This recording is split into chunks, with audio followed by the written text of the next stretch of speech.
Shalom saudara terkasih di dalam Tuhan Yesus. Kita bersyukur di dalam sepanjang minggu kita lewati, Tuhan berserta kita dan Dia menyertai umatnya. Mari siapkan hati kita untuk menerima kebenaran firman Tuhan. Bapa, di dalam nama Tuhan Yesus, kami yakin percaya Engkau Allah yang baik, sungguh baik dan teramat baik di dalam setiap musim kehidupan kami. Engkau tuntun umat-Mu dengan tiang awan dan tiang api. Firman-Mu adalah sukacita kami, kekuatan buat jiwa kami. Roh Kudus, urapi hamba-Mu dalam menyampaikan firman Tuhan. Dalam nama Tuhan Yesus, amin. Shalom saudara terkasih di dalam Tuhan Yesus. Di khotbah bulan Juni, seri cermin. Saya akan mengulang sedikit.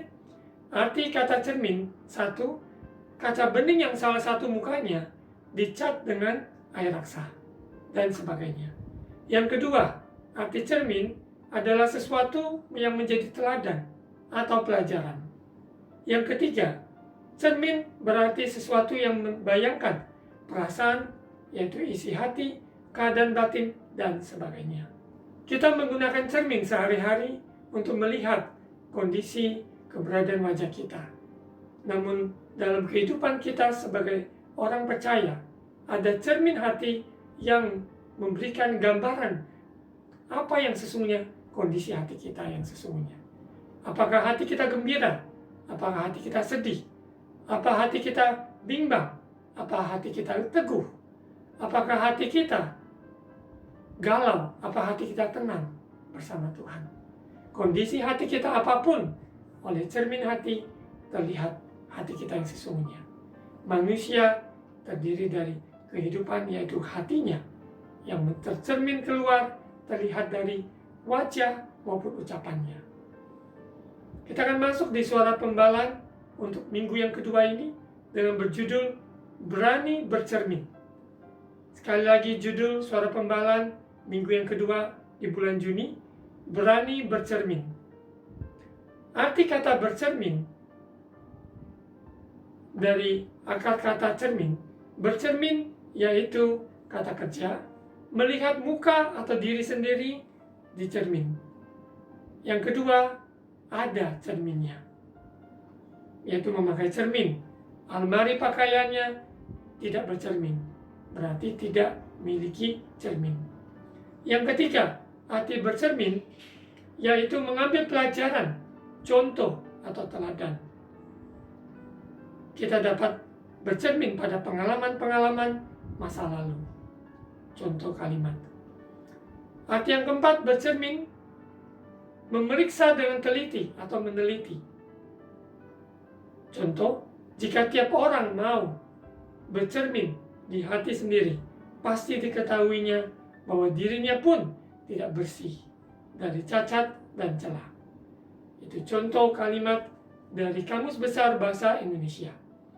Arti kata bercermin. Judul dari suara pembalan ini terdiri dari dua kata, berani bercermin. Sesungguhnya ketika kita bercermin, kita harus siap bertanya kepada diri kita. Tujuan cermin tersebut untuk memperlihatkan baik ataupun buruk. Apakah kita berani untuk melihat kenyataan yang sesungguhnya, baik ataupun buruk? Beranikah kita jujur dan mengambil respon tindakan untuk membenahi apa yang ada?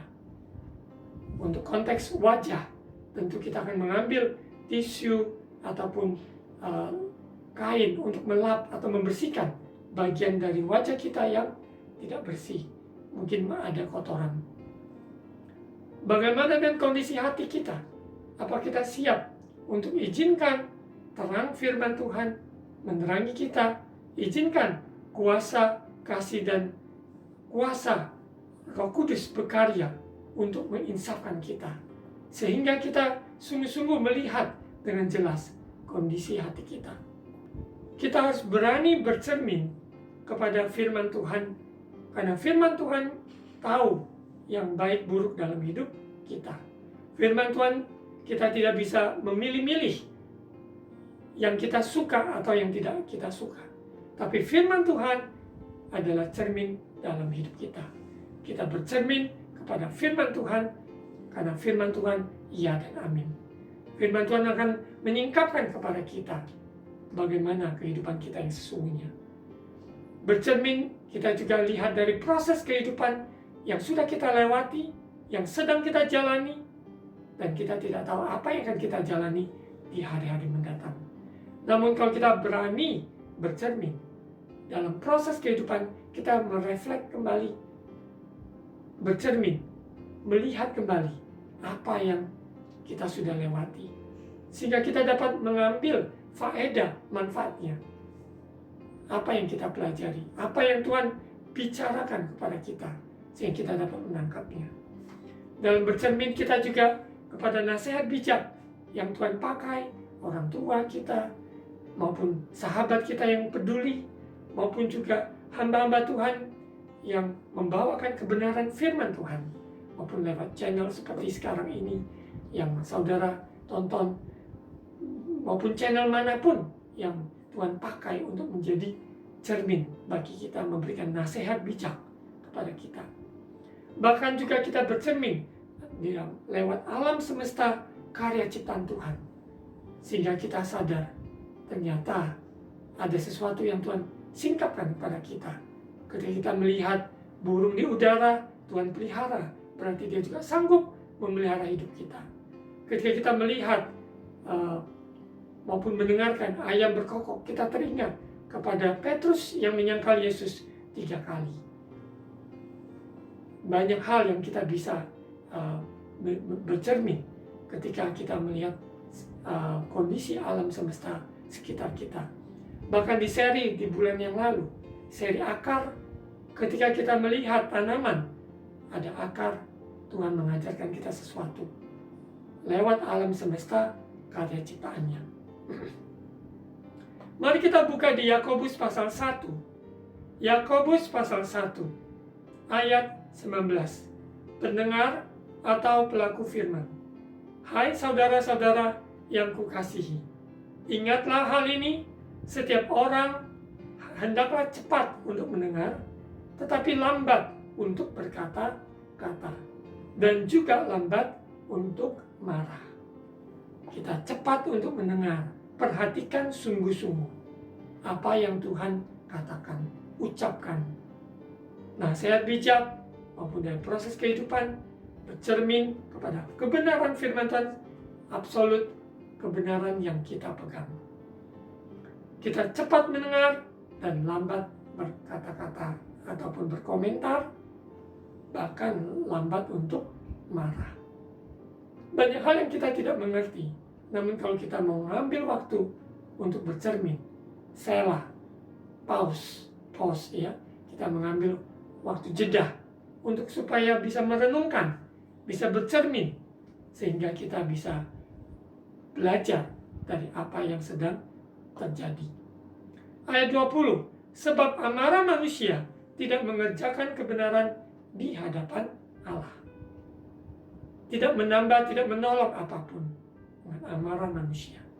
Marah tentu sesuai firman Tuhan, menegur, menasihati, dan juga bahkan marah dengan perbuatan dosa, itu harus. Namun amarah manusia itu tidak mengerjakan kebenaran. Karena amarah manusia dengan marah, dengan karena sesuatu yang melanggar kebenaran, itu berbeda. Karena amarah manusia dikerjakan oleh nafsu, oleh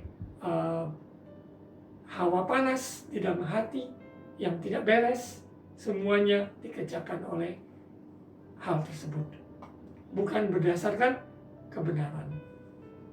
Ayat 21, sebab itu buanglah segala sesuatu yang kotor dan kejahatan yang begitu banyak itu, dan terimalah dengan lemah lembut firman yang tertanam di dalam hatimu, yang berkuasa menyelamatkan jiwamu. Ada hal-hal yang harus kita buang, relakan untuk kita buang hal-hal yang kotor, kejahatan, niat jahat, semua oleh cermin hati terlihat kondisi hati kita. Buang segala yang kotor dan kejahatan, dan terimalah dengan lemah lembut firman yang tertanam di dalam hati kita. Karena firman itu berkuasa menyelamatkan kita. Kalau bukan firman Tuhan yang menolong kita, kita sudah binasa. Namun kebenaran firman Tuhan menghibur, menegur, menasihati, dan membawa kita hidup di dalam kebenaran. Kita bersyukur peran Roh Kudus dalam hidup orang percaya, sehingga firman Tuhan nyata dalam hidup kita. Firman Tuhan rema dalam hidup kita. Firman Tuhan terang yang ajaib dalam hidup kita, adalah cermin yang sempurna dalam hidup orang percaya. Roh Kudus partner kita, Roh Kudus penolong kita, Roh Kudus penghibur kita, Roh Kudus roh kebenaran, membawa kita kepada seluruh kebenaran. Bagian kita adalah terima dengan lemah lembut. Terima dengan lemah lembut apa yang tertanam dalam hati, yaitu firman Tuhan. Akar yang bukan, tanaman yang bukan ditanam oleh Bapa di surga akan dicabut dengan akar-akarnya. Bagian kita adalah terima kebenaran firman Tuhan sehingga kita diubahkan oleh kuasa firman itu sendiri. Pendudukan diri kepada kebenaran firman menentukan kita hidup dapat kita nikmati atau tidak. Pendudukan diri kepada kebenaran firman Tuhan menentukan jalan hidup kita di kemudian hari. Hari ini keputusan memberi dampak esok hari.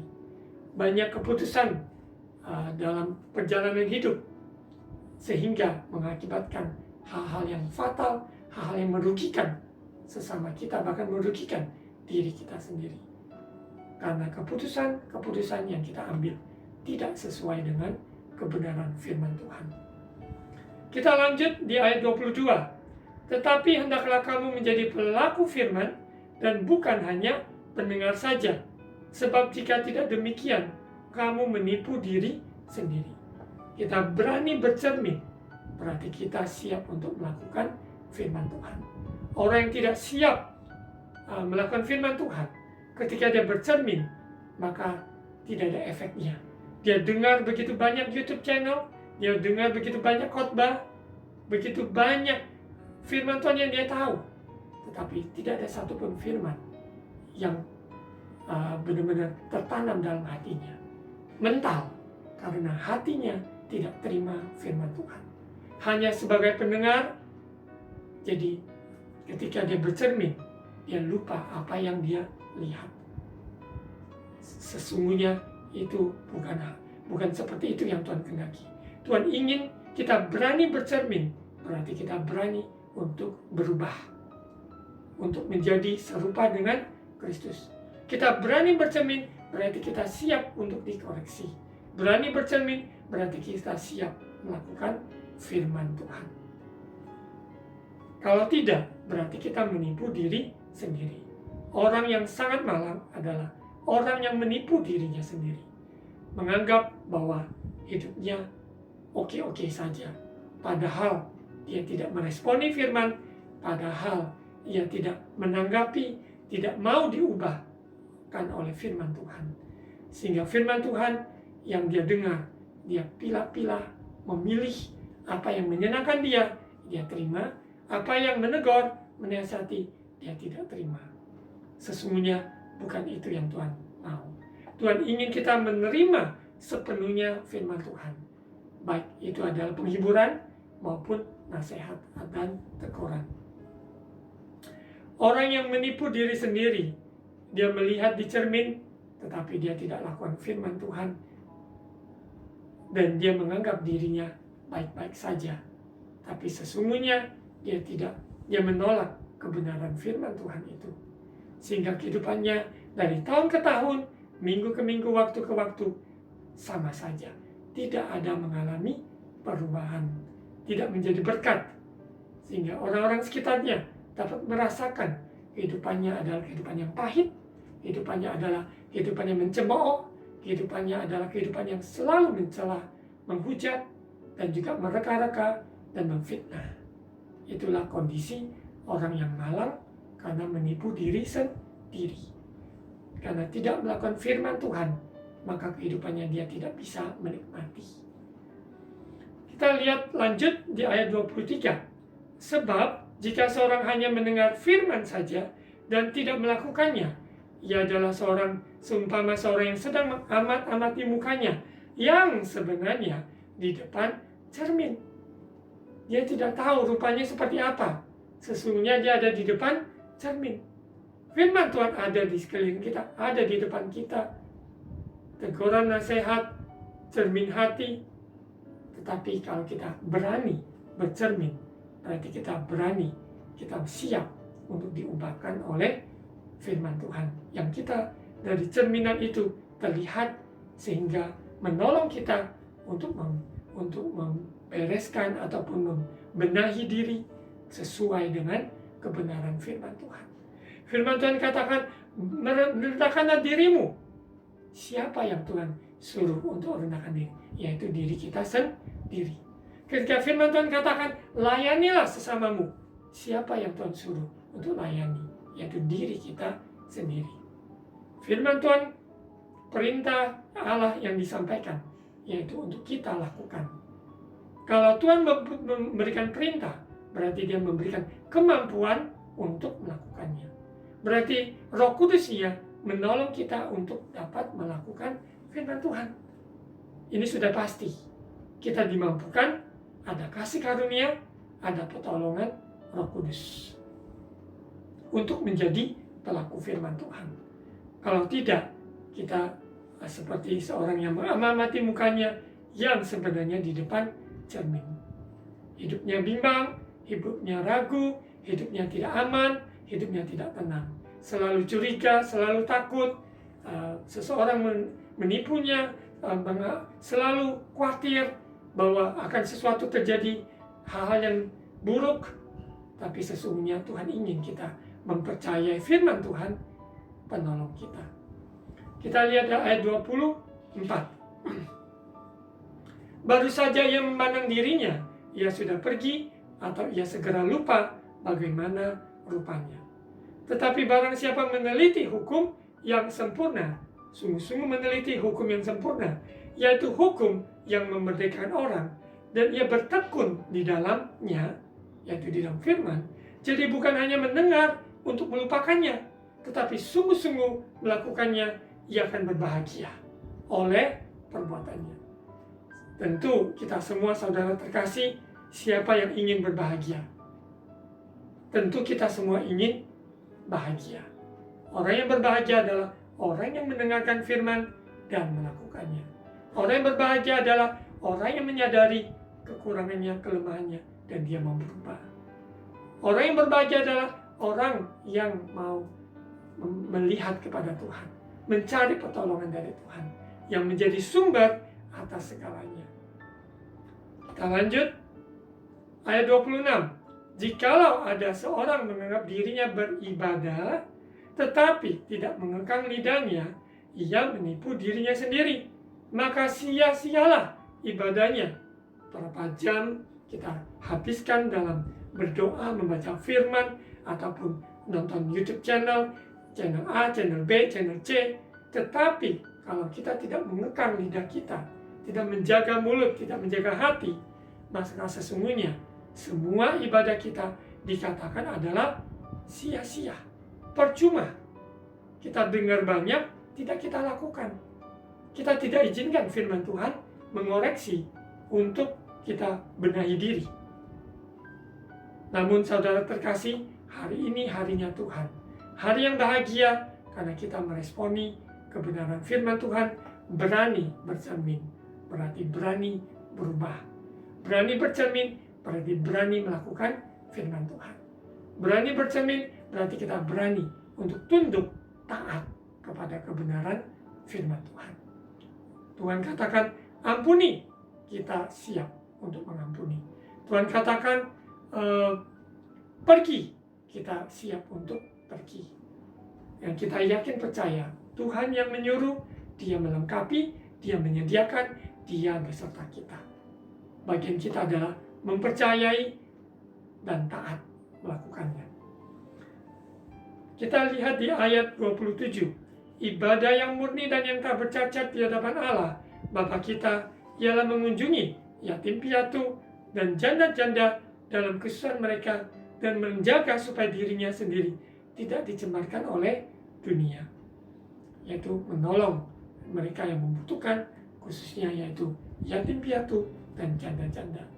Ada di sekitar kita, apakah anak yatim, yatim piatu, janda-janda, dari keluarga kita yang mengalami apa yang mereka alami, maupun juga di panti asuhan, apapun di tempat panti jompo, begitu banyak orang-orang yang bisa kita taburkan kasih dan memberkati mereka. Mulai dari sekitar kita, dari keluarga maupun juga jiwa-jiwa yang Tuhan percayakan. Berani bercermin, yaitu berani terbuka. Izinkan Tuhan berbicara kepada kita. Saya akan mengambil dari sebuah analisis yang biasanya dipakai di organisasi, perusahaan, yaitu SWOT analisis. Ya, saya akan menggunakan ini, kita akan terapkan melihat dari kebenaran firman Tuhan. Apa analisis SWOT itu? Ya, bagi orang mereka yang berkecimpung di organisasi mengerti banget. SWOT terdiri dari kata strength, weakness, opportunity, and threat. Ya, sekali lagi, SWOT dari huruf S, strength, yang artinya adalah kekuatan. Kita bisa lihat di screen ya. S, strength, artinya kekuatan. Terus W, weakness, artinya kelemahan. W, weakness, artinya kelemahan. SWOT ya. Jadi O adalah opportunity, yang artinya adalah kesempatan. Yang keempat, huruf yang keempat SWOT, yaitu T, gitu ya, yaitu threat, ancaman. Ya. Jadi kita ketika berani bercermin, kita harus melihat kenyataan keberadaan hidup kita yang saat ini sedang kita hadapi. Empat huruf ini, analisis ini, kita akan lihat dari kebenaran Alkitab. Sesungguhnya dalam hidup kita, tidak semuanya kelemahan, tidak semuanya kekurangan, tidak semuanya hal yang buruk. Kita akan perhatikan. Ada strength, S. Ada kekuatan, yaitu kelebihan yang Tuhan nyatakan, yang Tuhan sudah titipkan kepada kita. Strength ini adalah kekuatan ataupun kelebihan yang Tuhan sudah percayakan dalam hidup kita. Apa itu? Kekuatan kelebihan ini bisa berbentuk talenta yang kita miliki. Ini adalah kelebihan yang Tuhan sudah titipkan, percayakan kepada kita. Ketika kita melihat, seperti kita melihat bercermin, kita melihat sesungguhnya ada sesuatu yang sudah Tuhan deposit dalam hidup kita, yang bisa kita pakai untuk muliakan Tuhan, untuk memberkati sesama kita. Talenta untuk memasak, talenta bernyanyi, talenta untuk membuat sesuatu. Semua talenta ini akan berguna untuk kehidupan kita maupun untuk kehidupan sesama kita. Kalau kita mau pakai, kita mensadari, kita bercermin, kita melihat apa yang kita lihat. SWOT, S, strength, kekuatan, kelebihan yang Tuhan sudah percayakan kepada kita. Talenta maupun karunia. Di dalam firman Tuhan, Roma pasal 12, bisa dibaca secara keseluruhan, ayat 4 sampai ayat yang ke-8. Kita baca Roma 12, ayat 4 sampai 8, tentang karunia. Sebab sama seperti pada satu tubuh, kita mempunyai banyak anggota. Tetapi tidak semua anggota itu mempunyai tugas yang sama. Demikian juga kita, walaupun banyak, adalah satu tubuh di dalam Kristus. Tetapi kita masing-masing adalah anggota yang seorang terhadap yang lain. Kita lihat karunia ya, ayat 6. Demikianlah kita mempunyai karunia yang berlain-lainan menurut kasih karunia yang dianugerahkan kepada kita. Jika karunia itu adalah untuk bernubuat, baiklah kita melakukannya sesuai dengan iman kita. Ayat 7, Jika karunia untuk melayani, baiklah kita melayani. Jika karunia untuk mengajar, baiklah kita mengajar. Ayat 8, jika karunia untuk menasihati, baiklah kita menasihati. Siapa yang membagi bagian sesuatu, hendaklah ia melakukannya dengan hati yang ikhlas. Siapa yang memberi pimpinan, hendaklah ia melakukannya dengan rajin. Siapa yang menunjukkan kemurahan, hendaklah ia melakukannya dengan sukacita. Talenta kita berbeda-beda. Karunia kita juga berbeda-beda. Namun dengan satu tujuan, kekuatan kelebihan yang Tuhan sudah percayakan pada kita, sehingga menolong kita untuk menjadi berkat bagi sesama kita, bahkan untuk memuliakan Tuhan. Jadi kita bercermin, lihatlah kekuatan apa, kelebihan apa yang sudah Tuhan percayakan dalam hidup saudara. Bersyukurlah atas kelebihan tersebut. Bersyukurlah atas kekuatan yang Tuhan berikan. Kalau sampai saat ini kita masih keadaan sehat, kuat, bukan karena kita, karena pemeliharaan Tuhan sempurna dalam hidup kita. Bersyukurlah. Ketika bercermin, kita berani bercermin, kita melihat kekuatan, kelebihan, strength yang ada dalam hidup kita. Dan ingat, kekuatan kita yang sesungguhnya hanya berpusat kepada Kristus. Tuhan adalah kekuatanku dan mazmurku. Kita lihat di Mazmur 118 ayat 14, saudara bisa cek lebih banyak lagi ayat-ayat tentang Tuhan adalah kekuatanku.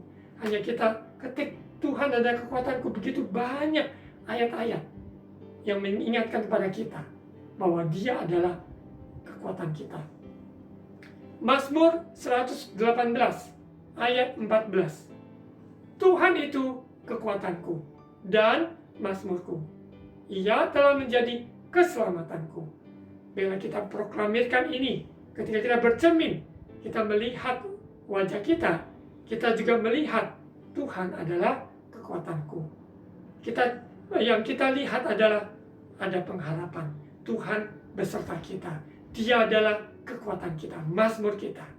Mazmur 28 ayat 8, Tuhan adalah kekuatan umatnya dan benteng keselamatan bagi orang yang diurapinya.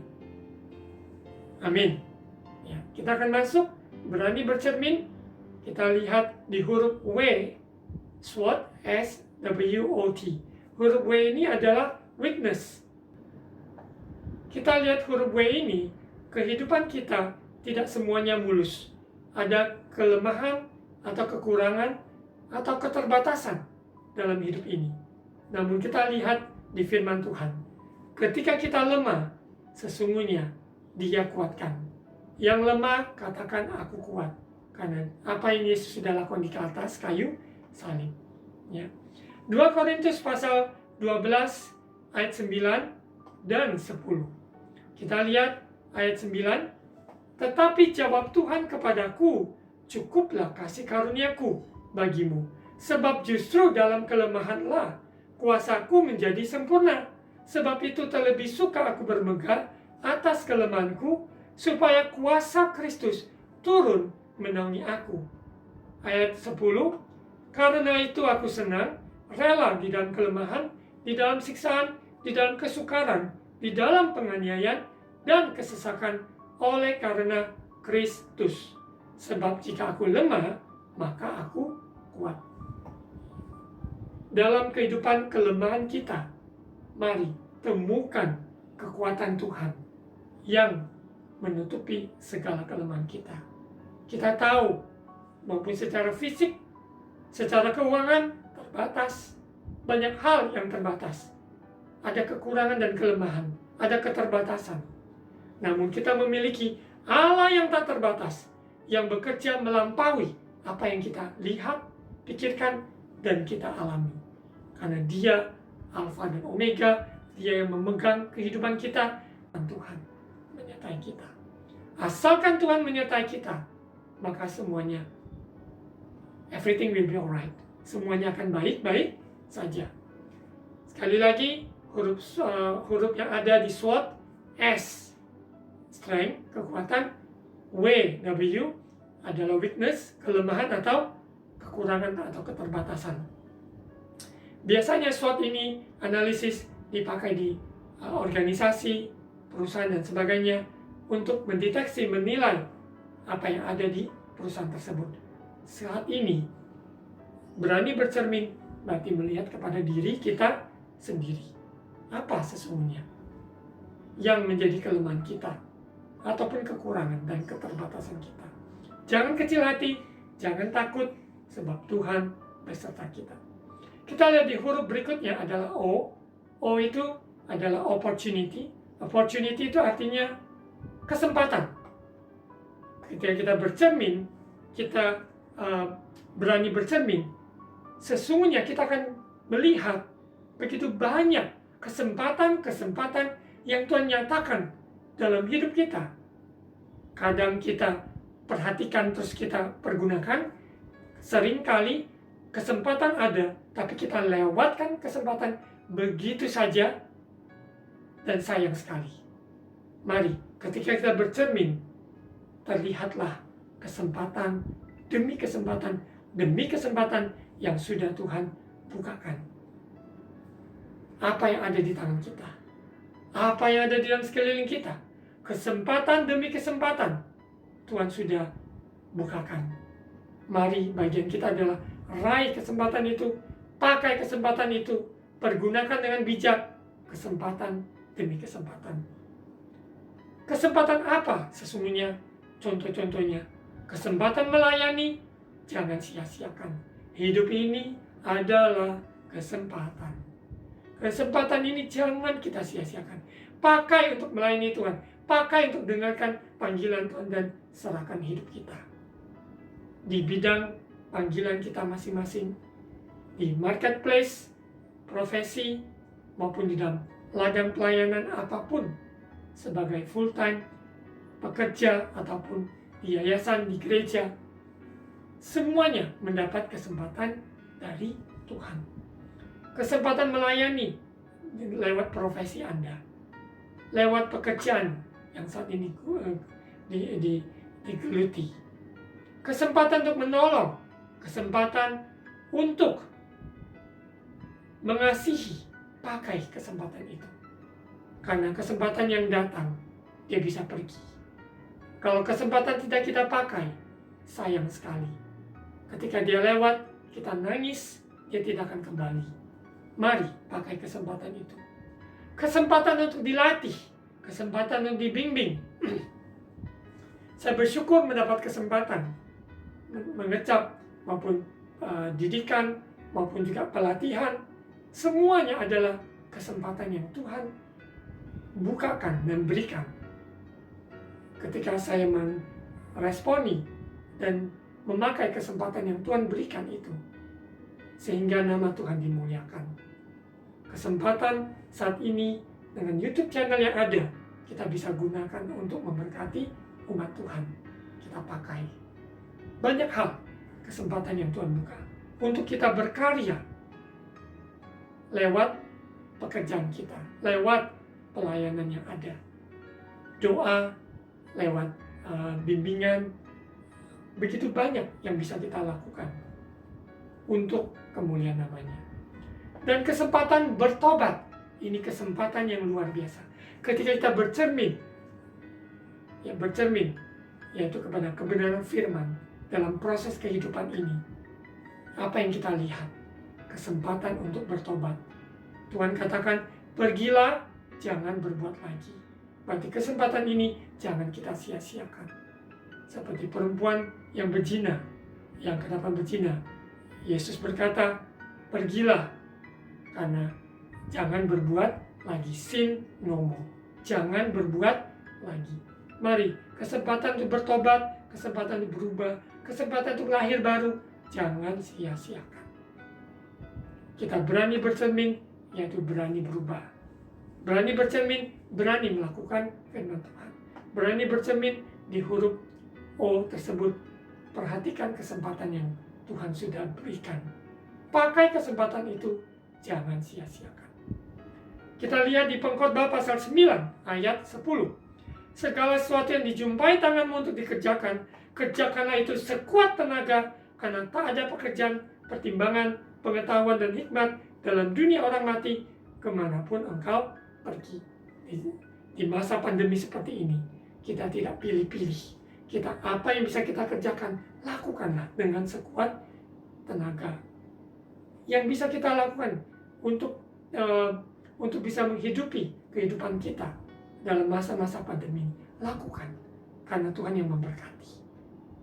Di masa pandemi ini kita tahu Dia tetap memelihara. Dia tidak pernah meninggalkan kita. Ini sungguh sangat terbukti. 1,5 tahun kita dapat melewati. Bukan karena kuat, bukan karena gagah kita, tapi Dia yang memelihara kita. Pakai kesempatan ini untuk memuliakan Tuhan. Matius pasal 25 ayat 40. Dan raja itu akan menjawab mereka, Aku berkata kepadamu, sesungguhnya segala sesuatu yang kamu lakukan untuk salah seorang dari saudaraku yang paling hina ini, kamu telah melakukannya untuk aku. Jadi apa yang kita lakukan, kesempatan melayani, mengasihi, berkorban, kesempatan menabur, kesempatan memberi, semuanya itu adalah kesempatan yang sesungguhnya kita lakukan untuk Tuhan. Kita akan lihat di huruf yang terakhir, SWOT, SWOT, SWOT, huruf T, huruf T, ini adalah threat, ancaman. Di dalam perusahaan tentu ancaman bisa saja kompetitor, bisa saja bencana alam, bisa saja banyak hal-hal yang tak terduga ada di depan maupun dalam perusahaan tersebut. Ancaman PHK, ancaman ini, ancaman apa, begitu banyak ancaman. Dalam kehidupan kita berani bercermin, kita lihat ancaman apa yang ada di depan kita, yang menghadang perjalanan kita untuk memuliakan Tuhan. Apa penghalang-penghalang tersebut? Ancaman apa? Ancaman dosa, ancaman kematian, ancaman sakit penyakit, ancaman kekurangan, ancaman bencana, berbagai ancaman bisa yang kita lihat. Ketika bercermin kita lihat ada ancaman. Namun satu hal, biarlah kalau kita percaya Tuhan di pihak kita, siapa lawan kita? Kita tidak akan takut pada ancaman kegagalan, ancaman ketakutan, ancaman perpecahan, perpisahan, pengkhianatan. Kita tidak takut ancaman gangguan kesehatan apabila kita mau meresponi, antisipasi, mempersiapkan diri dengan baik, sesuai bijak, sesuai firman Tuhan, maka kita bisa melewati ancaman tersebut, bahkan menang melewati semua itu. Karena ancaman itu bisa saja terjadi, bisa saja tidak terjadi. Namun bagian kita adalah persiapkan diri kita, bagian kita adalah antisipasi, bagian kita adalah overcome, melewati, menang atas ancaman tersebut. COVID 1,5 tahun terakhir ini membawa ancaman yang begitu mengerikan bagi perusahaan, baik juga keluarga, baik dunia pendidikan, medis khususnya, maupun juga kehidupan kita pribadi lepas pribadi. Lewat COVID yang ada, ancaman yang ada begitu nyata. Namun orang-orang yang sungguh, bagian kita orang percaya bahwa Tuhan menyertai kita sekalipun melewati masa pandemi, maka kita keluar sebagai pemenang. Karena hidup kita bukan hanya di bumi saja. Hidup kita adalah hidup yang kekal bersama Dia, bersama Bapa di surga selama-lamanya. Apabila kita percaya Yesus adalah Tuhan dan Juru Selamat. Perubahan-perubahan ekonomi, ancaman yang ada, tidak membuat kita lemah dan takut, tapi siapkan diri. Lakukan yang terbaik. Perhatikan SWOT ini. SWOT. Ya. Baik juga ancaman keamanan. Kita bercermin, kita tahu siapa yang menolong kita, siapa yang beserta kita, siapa yang sanggup membuka jalan. Dialah yang sanggup membuka jalan, the waymaker. Kita lihat di Roma pasal 8 ayat 31. Sebab itu apakah yang akan kita katakan tentang semuanya itu? Jika Allah di pihak kita, siapakah yang akan melawan kita? Kita lanjut di ayat 35 sampai ayat 39. Siapakah yang akan memisahkan kita dari kasih Kristus? Penindasan atau kesesakan, atau penganiayaan, atau kelaparan, atau ketelanjangan, atau bahaya, atau pedang. Ayat 36. Seperti ada tertulis, oleh karena engkau, kami ada dalam bahaya maut sepanjang hari. Kami telah dianggap sebagai domba-domba sembelihan. Tetapi dalam semuanya itu, kita lebih daripada orang-orang yang menang, overcomer, oleh Dia yang telah mengasihi kita. Sebab aku yakin bahwa baik maut maupun hidup, baik malaikat-malaikat maupun pemerintah-pemerintah, baik yang ada sekarang maupun yang akan datang, atau kuasa-kuasa, baik yang di atas maupun yang di bawah, ataupun sesuatu makhluk lain, tidak akan dapat memisahkan kita dari kasih Allah yang ada di dalam Kristus Yesus Tuhan kita. Amin. Ancaman kelaparan, ancaman kematian, ancaman demi ancaman di depan ketika kita bercermin. Kita lihat ancaman tersebut, namun kita ingat firman Tuhan ini, bahwa kita adalah lebih dari pemenang. Ancaman adalah sebuah batu loncatan untuk kita bisa terbang tinggi bagaikan Raja Wali. Angin, badai yang datang, burung Raja Wali tidak takut. Malah itu adalah menjadi pijakan dia untuk bisa terbang tinggi, lebih tinggi lagi, melewati badai. Hidup kita orang percaya, ketika kita berani bercermin, kita lihat kekuatan yang Tuhan sudah berikan. Ia percayakan kelebihan-kelebihan yang ada. Bahkan dengan kehidupan kita ada kelemahan keterbatasan yang ada. Tetap kita yakin percaya Tuhan penolong kita. Sehingga kelemahan kita dia ubah menjadi kekuatan yang memenuhi semua kekurangan kita. Dan kesempatan yang ada jangan sia-siakan. Kita berani bercermin. Mari pakai kesempatan yang Tuhan beri untuk berubah. Ketika kita bercermin melihat ada ancaman di depan kita, namun kita mempunyai kepastian di dalam Yesus Kristus, dalam kebenaran firman-Nya, bahwa Roh Kudus penolong kita menyertai umat-Nya, melewati badai kehidupan ini, melewati ancaman-ancaman kesehatan, maut, maupun ancaman ekonomi dan sebagainya. Saudara terkasih dalam Tuhan Yesus, harapan saya lewat khotbah hari ini, Suara Pengbalan dengan judul Berani Bercermin ini, membawa kita semua melihat hari-hari ke depan dengan penuh sebuah keyakinan kepastian bahwa Dia beserta kita, sehingga kita dapat melewati masa-masa yang sesulit apapun dan kita keluar sebagai pemenang. Berani bercermin, berani berubah, berani melakukan kebenaran firman Tuhan, bukan hanya pendengar saja. Mari kita doa. Bapa, terima kasih kebenaran firman Tuhan, firman-Mu ya dan amin. Jadikan kami bukan hanya pendengar, tetapi menjadi pelaku firman Tuhan. Kami berani bercermin, melihat ada kelebihan, ada kekuatan yang Tuhan nyatakan. Bahkan ada keterbatasan kami, yang kekurangan kami, namun kami temukan kekuatan dari Allah memenuhi kekurangan kami. Kami bersyukur kesempatan demi kesempatan yang kami lihat Allah turut bekerja. Kesempatan untuk melayani, kesempatan untuk mengasihi, kesempatan untuk memberi. Pakai hidup kami untuk menabur. Pakai hidup kami untuk melayani, mengasihi kesempatan demi kesempatan ini untuk berubah. Terima kasih Bapa, sekalipun ancaman di depan ini, masa-masa ini tidak mudah. Namun berserta Tuhan, maka Engkau yang memberikan kami kemenangan. Bagi umat-Mu yang sakit saat ini, oleh bilur-bilur Yesus, hamba mengucapkan kesembuhan di dalam nama Yesus. Sembuh. Bagian kepala, maupun bagian kaki, bagian tangan, di bagian apapun, Yesus yang berkuasa dahulu sekarang selamanya, sanggup menyembuhkan. Dan juga bagian hal-hal ekonomi, hubungan, maupun masa depan anak, maupun di dalam pekerjaan, maupun dalam pelayanan, tantangan apapun, Tuhan beserta memberi saudara kemenangan gilang gemilang.